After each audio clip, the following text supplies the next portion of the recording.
गोटे थर बुद्धाश्रम रहुथिबा जड़े शिष्य निजर गुरुंक पाखक आसी कहिला कि गुरुजी आश्रम रहुथिबा अन्य शिष्य माने यह कही मोर मजाक उड़ाउछंती कि मो घरे खाइबा पई किछि भी नाही, मु बहुत गरीब, मो बापा मद पी मो माँ को आउ आम भाई भूणी समस्त को मारपीट करुछंती।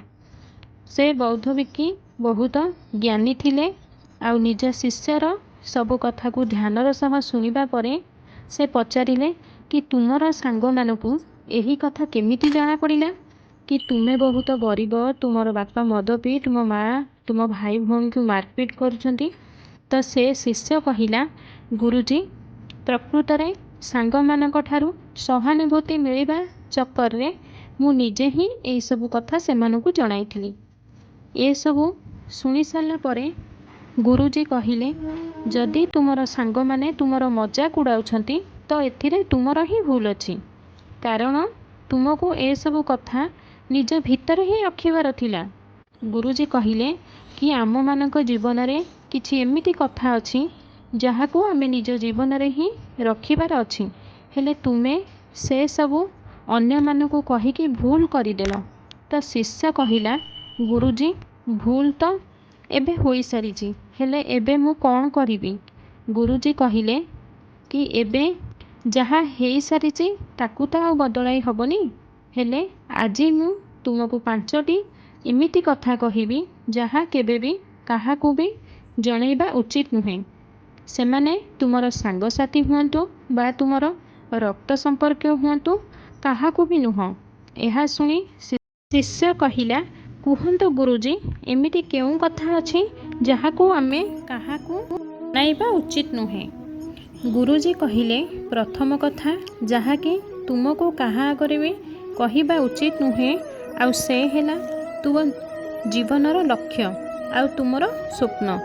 पिला माने साधारणतः बड़ हेबा पई अन्य मानक नजरे निजको बड़ देखाई होबा पई कि आम मानक चिंताधारा केते बड़ सेथिपाई निज जीवन रे लक्ष्य आउ स्वप्न विषय रे समस्त को कहि देई थाउ। जदिओ यह कहिबा किछि खराब कथा नुह, हेले जेबे आमे एमिति करि थाउ सेबे आम लक्ष्य पाइबार आमर जो इच्छा थाए ताहा कम होई जाए आउ आमे पूरा डेडिकेशन रु सेई लक्ष्य बा स्वप्न पाइबा पई चेष्टा करि पारि न थाउ।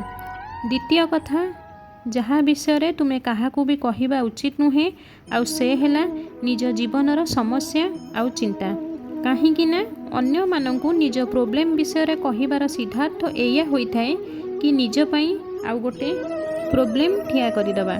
जेते आम काहा आगरे निज प्रोब्लेम शेयर करिथाउ तो सही समय रे हमकु टिके रिलैक्स फील होइथाए आउ भितरु टिके दुख भी कमी जाइथाए।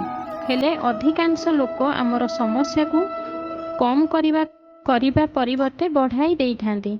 आमे जो लोक मानक सहित निजर प्रोब्लेम को शेयर करिथाउ सेमानक भितरु 99% लोकों को सेथिरे किछि फरक ही पड़ी नाए आउ सेमानक भितरु किछि लोक तुमको प्रोब्लेम रे थिबार देखि खुशी होई थांती आउ किछि लोक एमिति होई थांती जो माने कि आम प्रोब्लेम को नेकी मजाक करबा को चेष्टा करथांती।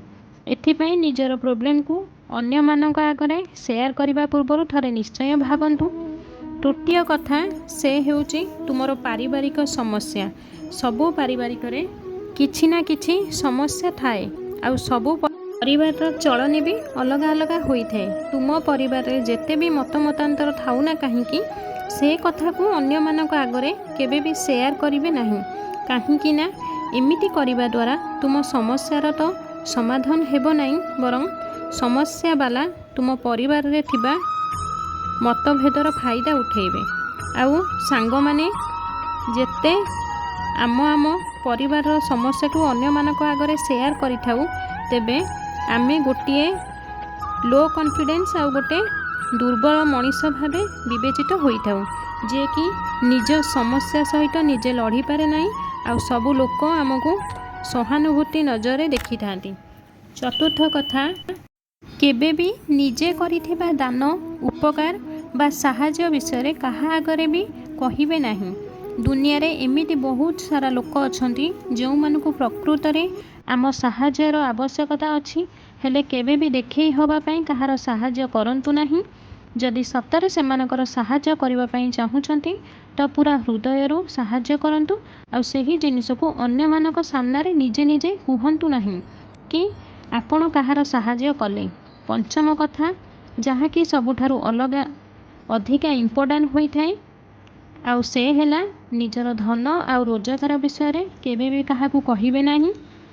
एहा गोटे एमिति कथा होइथाए जहाँकि आपण आउ आपणको परिवार भितरे ही रहिबा उचित, ना केबे अन्य मानक रोजगार विषय रे पचारिबे नाही निजर रोजगार विषय रे काहाकू कहिबे।